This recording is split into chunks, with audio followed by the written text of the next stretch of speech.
My parents abandoned and ghosted me at my wedding 5 years ago, and now they want to reconnect after finding out they have grandchildren. My 29F husband, 30M, used to be my boss. About 9 years ago, I started working as his assistant. We spent about 2 years ignoring our mutual attraction for each other until we gave in. We then went to HR, who reassigned me, and the whole thing was strictly above board from the time we began dating. I got pregnant about a year later, and my husband and I decided to get married. While we'd only really been dating for about 1 year, we knew each other completely, loved each other, lived together, and there was a baby on the way. We knew how it would look, but I had to leave the company anyway due to problems with my new boss, so we didn't anticipate this causing any issues, except with my parents. They, 62M and 57F, have always been overprotective, so I knew they wouldn't like me dating my boss, and I hadn't told them, but I had to tell them if I wanted them at my wedding. We decided to be mostly honest with them, about how it was strictly professional until it wasn't, how the second it got unprofessional we went to HR, how he had never taken advantage of me, but now we wanted to get married, and we wanted them there.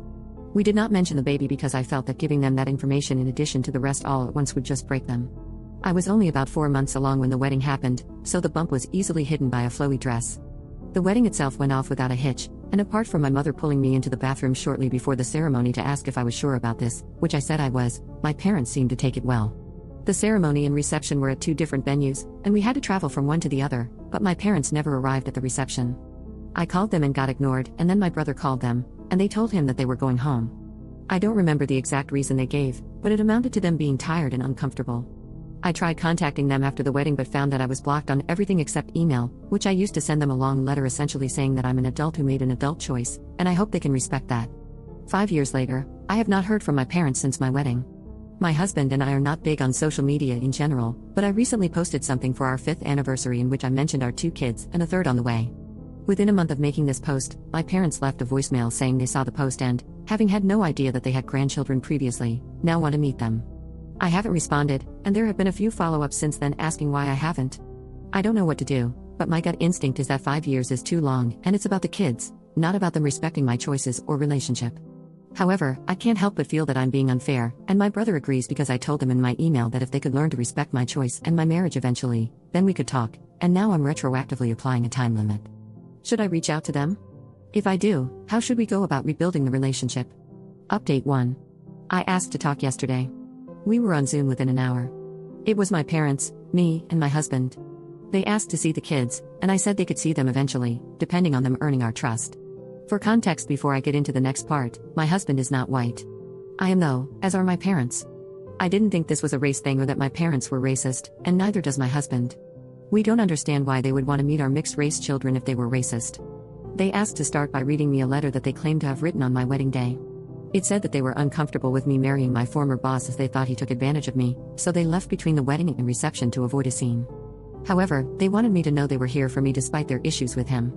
They added that they would have sent this to me the morning after my wedding, but then I sent my email about them needing to respect my choices, and they were so ashamed they couldn't bring themselves to send theirs.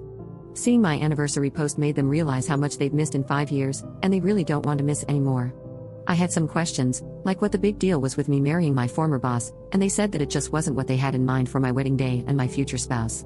I asked why they even came to the wedding at all if they didn't support the marriage, and my dad responded that he wanted to walk his daughter down the aisle as it was the only chance he'd get. The way it was phrased implied that they had intentionally only come to the wedding so he could give me away, and always planned to leave halfway. Because he said my daughter and didn't talk to me directly, it was pretty clear he was thinking about my older sister, who passed away. My husband caught that, too, and said that if they were talking about me, they should address me directly. Then he added that if they had planned to leave, they should have told us, as we wouldn't have invited them. As a father, he didn't understand how they could ignore their daughter for years or only get back in touch when we had kids. My dad snapped that he wasn't going to take this from an N-word.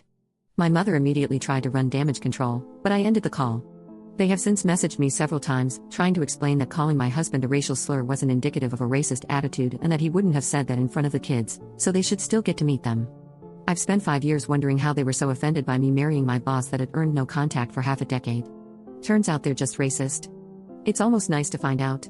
If it was just the boss thing, I would have sympathy for them, and we might even be able to reconcile, but with this, it's now just a question of if I'm going to knowingly expose my mixed-race children to a couple of racists, which I am obviously not going to do.